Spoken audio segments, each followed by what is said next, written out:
Bonjour et bienvenue à tous, et aux autres aussi, pour une première vidéo. Vous savez, celle dont on nie l'existence au bout de 4 ans. Mais bon, je me lance. Pour une vidéo d'analyse, un décryptage, comme disent nos grands journalistes. Et des grands journalistes, nous en avons en France. Nous avons les meilleurs journalistes au monde, simplement. Ils ont pris des mauvaises habitudes. Que je vais mettre en lumière parce que je suis un gars qui a un mauvais esprit.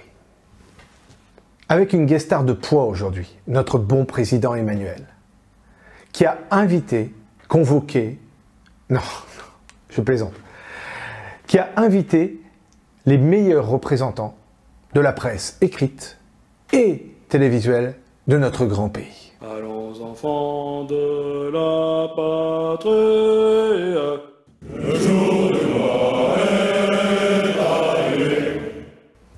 Et ils les ont parlé. Enfin, c'est pas exactement comme ça que le qualifie BFM. C'était une réunion inédite aujourd'hui. Emmanuel Macron qui a donné rendez-vous à des journalistes à l'Élysée, une sorte de... Alors déjà, il y a le panneau qui annonce les confidences du bon président Emmanuel. Vous verrez, BFM n'est pas la seule à employer le mot confidence. Les journalistes sont des gens de mots et les mots ont leur importance. Le dictionnaire précise qu'une confidence est une communication d'un secret qui concerne soi-même. Autrement dit, le bon président Emmanuel va nous livrer des secrets le concernant. Et comme il est grand homme, il va aussi livrer des secrets sur pas mal d'autres gens. Ce qui sous-entend aussi que tout cela est vrai, comme une confidence. Et c'était quoi cette rencontre? Eh bien, d'après BFM... Une sorte de petit débat. Eh oui, un petit débat. Le bon président Emmanuel n'est pas là pour parler de lui, et les journalistes pour noter, non. Ils vont débattre. C'est de la démocratie, pas de la servitude. Enfin, d'après ce que j'ai pu trouver, et j'ai pas mal cherché, c'était plutôt un monologue. Mais bon, vous le savez, j'ai mauvais esprit.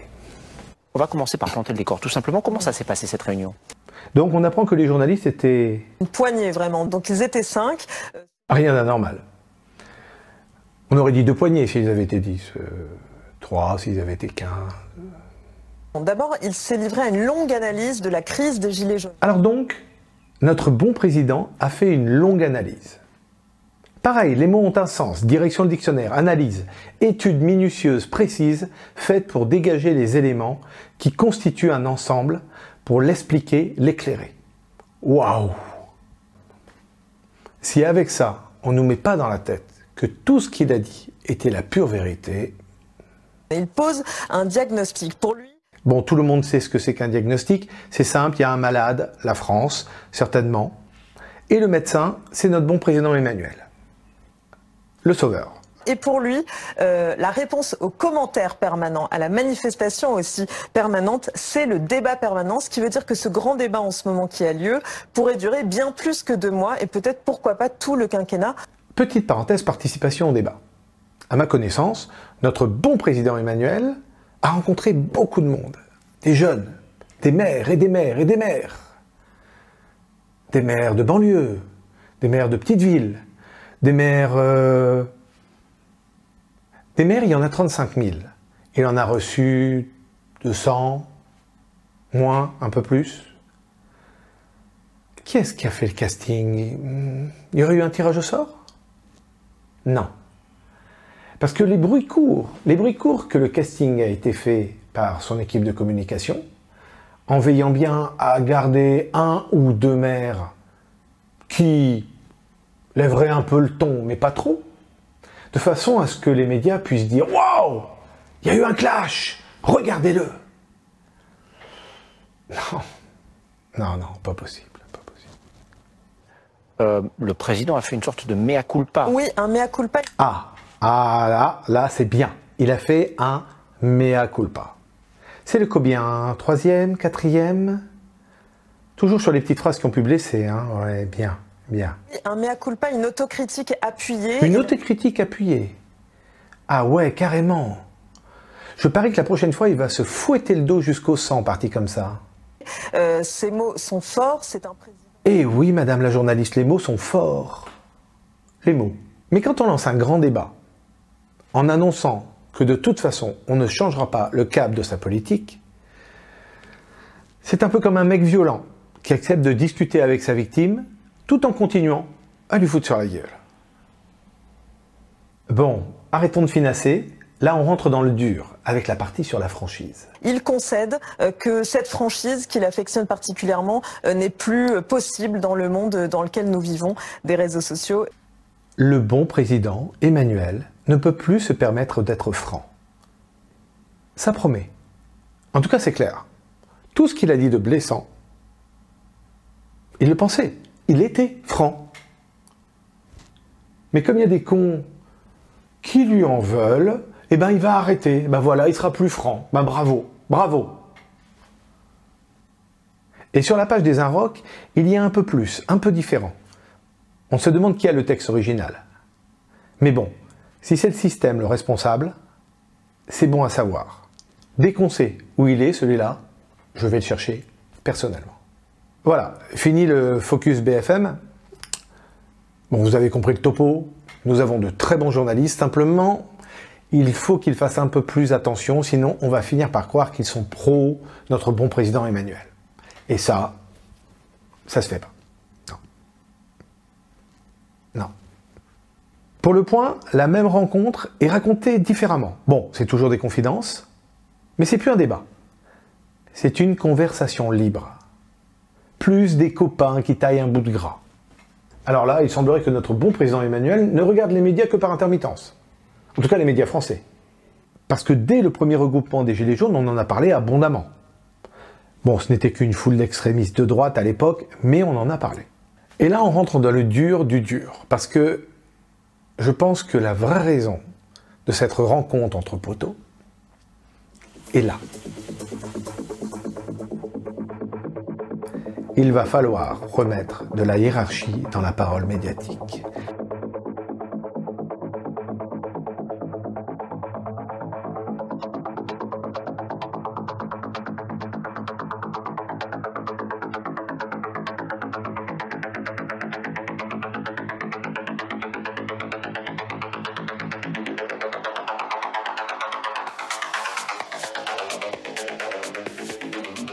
Il va falloir remettre de la hiérarchie dans la parole médiatique. Il va falloir remettre de la hiérarchie dans la parole médiatique.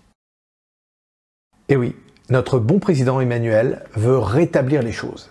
Et pour ça, il faut remettre le citoyen lambda à sa place. Qui est... ben, il n'en a pas. Sauf s'il veut parler de lui, mais de lui, on s'en fout. À propos, lambda, c'est la 11e lettre de l'alphabet grec. Mais là, c'est plus l'utilisation familière. Deux points, ouvrez les guillemets, qui ne se distingue par aucun trait remarquable, moyen, quelconque. Individu lambda. No comment. Vous allez dire que je cherche les poux sur la tête d'un chauve. Mais merde. Les gens qui nous donnent, qui nous imposent, les voies politiques que nous suivons, qui nous expliquent le monde tous les jours. On nous a mis dans la tête que c'était l'élite. Qu'ils étaient les meilleurs d'entre nous. Mais il faudrait les laisser dire n'importe quoi. Qu'ils utilisent un mot pour un autre. Non, pas question. Et le reste appuie dans le même sens. Ce qui n'est pas pour notre bon président Emmanuel est manipulé. Allez, con. Et un petit coup de neutralité pour finir, sachant que depuis plusieurs décennies, l'information est proche du pouvoir. Je ne dis pas soumise, hein. On peut donc laisser l'information libre, elle n'ira pas bien loin. Les autres informations seront d'autant plus attaquables. C'est malin. Et une petite info sur le RIC, le fameux référendum d'initiative citoyenne, tant espéré par pas mal de gilets jaunes. Eh bien, il ne se fera pas. Parce qu'il y a des différences fondamentales avec la Suisse. Mais en fait, nous, on ne savait pas. On pensait que la Suisse était un département français, comme la Belgique et le Biafra. Mais qu'est-ce que ça veut dire que c'est pas possible de l'avoir en France? Les gens de Planète 360 s'en amusent. De France, on n'aurait peut-être pas voté la même chose, mais enfin, les votations se passent bien en général. Il faut rassembler un certain nombre de signatures. Ensuite, les gens s'expriment pour ou contre.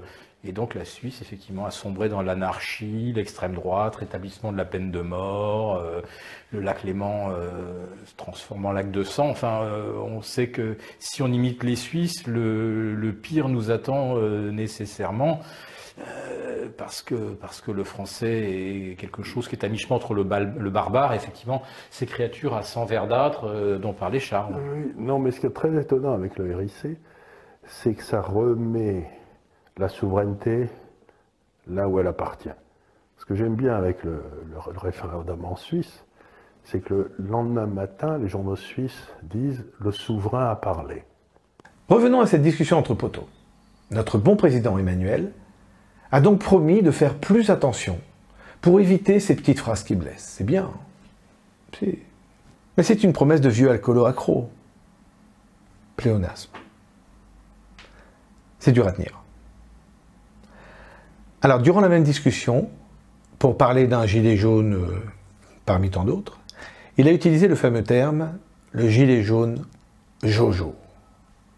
Classe ? On va y revenir avec celui qui a lu l'intégralité, il a des sources, lui. C'est le Don François de la Vega. Et il n'est pas content. Bon, donc ça commence par être un festival et ensuite ça attaque très fort, évidemment, sur le boxeur, Emmanuel Macron. Il ne faut pas se tromper, le boxeur, la vidéo qu'il avait fait avant de se rendre, il a été briefé par un avocat d'extrême gauche. Ça se voit, le type. Il n'a pas les mots d'un gitan. Il n'a pas les mots d'un boxeur gitan.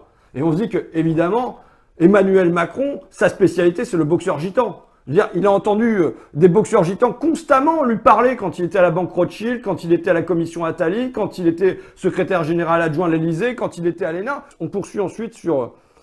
Quant au le gilet jaune Éric Drouet, c'est un produit médiatique, un produit des réseaux sociaux. Mais il s'est regardé.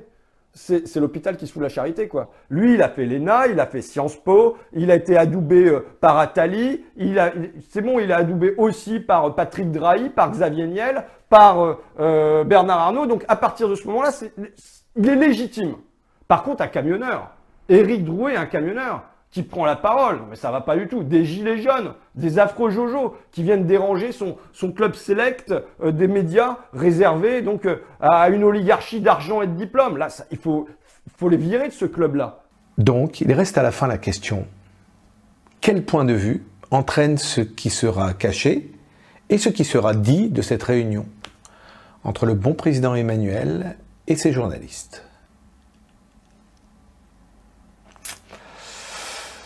Bien sûr, toutes ces vidéos sont à retrouver sur YouTube, vous savez comment faire. Bon, c'était une autre manière de voir les choses, mais bon, vu que ça vient de moi, ça doit être faux. À bientôt, et vous savez quoi faire pour me faire plaisir.